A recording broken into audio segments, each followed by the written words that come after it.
बताइए कि जैसे इतना शहर विकसित हुआ, सड़कें चौड़ी हो गई, झुग्गी झोपड़ियाँ उजाड़ दी गई, उनके लिए क्या कोई व्यवस्था सरकार ने की है? झुग्गी झोपड़ी वालों के लिए तो सरकार की कोई व्यवस्था नहीं है। इस सरकार का नियत गरीबी हटाओ नहीं है। कार्यक्रम बहुत सारे बने हुए हैं गरीबी उन्मूलन के लिए, लेकिन इस सरकार की नीति गरीब को ही उन्मूलित कर दो, पटना से गरीबी उन्मूलन नहीं करो। झोपड़ियाँ तो हटा दी गई, उनके लिए कोई खास व्यवस्था भी नहीं है। बहुत सारे, जबकि उनको वोटर आईडी कार्ड है, राशन कार्ड है, उसके बावजूद उनको वहाँ से हटा दिया जा रहा है। उनको इस शहर के सौंदर्यीकरण के नाम पे उजाड़ दिया जा रहा है। वो किसी तरह नालियों के किनारे अपना गुजर बसर करती हैं। गैर मजरूआ जो ज़मीन है, सरकारी ज़मीन है, उसमें जहाँ हम नाक पे रुमाल रख कर चलते हैं, वहाँ उस नाली के किनारे वो टीन टप्पर रख कर अपना रात में बसेरा बनाती हैं, दिन भर कुछ रोजी रोटी करती हैं। उनको भी यहाँ से उजाड़ देने का काम इस सरकार ने किया है।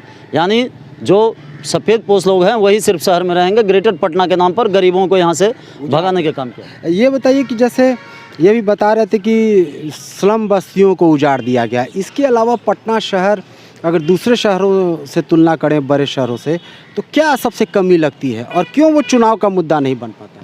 चुनाव का मुद्दा नहीं बन पाता है जो बात नहीं, चुनाव का मुद्दा बनता है। लेकिन विपक्ष वाले, सरकार वाले जो क्या करते हैं कि झूठ मूठ रूमर उठाते हैं। 9 बेटियां हैं, 9 बेटा है, यह सब करके रूमर उठाते हैं। चुनाव का मुद्दा बनता है। और जब चुनाव का मुद्दा बना है, इस साल बहुत बना है इस चुनाव में, कि लोग है जो नीतीश सरकार और भाजपा की सरकार से क्रोधित है। देहात से लेकर शहर तक मुद्दा तो बना हुआ है। ये बताइए कि क्या, जैसे कई लोग कहते हैं कि पटना के लोगों को ही गंदा रहने की आदत है, समाज में ही दिक्कत है, सरकार में दिक्कत नहीं है। सरकार तो काफ़ी फ्लाईओवर, काफ़ी चकचक चीज़ें बना रही हैं, लोग ही दिक्कत है। ऐसी कोई बात नहीं है। लोग जो है, हर लोग चाहता है कि हम स्वच्छ रहें, स्वस्थ रहें, और लोगों का ये है। लेकिन सरकार की जो पॉलिसीज़ है, सरकार का काम जो जिस रूप में ग्रास रूट तक जाना चाहिए, सरकार ग्रास रूट तक अपनी योजनाओं को नहीं ले जा पाती है।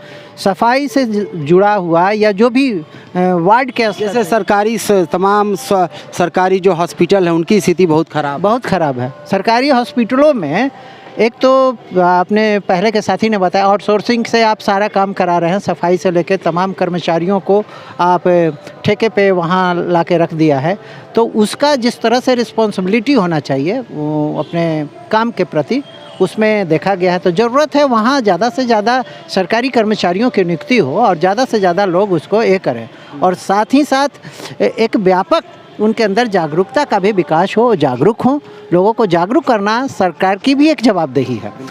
सही बात। और जैसा कि आपने देखा, इन तमाम लोगों ने बताया कि एक बड़ी वजह है कि जागरूकता की कमी है। दूसरी सबसे बड़ी कमज़ोरी बताई गई कि जो ठेका प्रथा, निजीकरण किया गया यहाँ के नगर निगम का, तमाम जो सरकारी सुविधाएं हैं, वो पटना शहर के गंदा होने की बहुत बड़ी वजह है। और चुनाव में ये बहुत प्रमुखता से बातें उभर रही हैं। और जो एक दल भारतीय जनता पार्टी का लगभग 3 दशकों से यहाँ वर्चस्व है, उसको पटना शहर से चुनौती भी मिल रही है। अनीश अंकुर, पटना।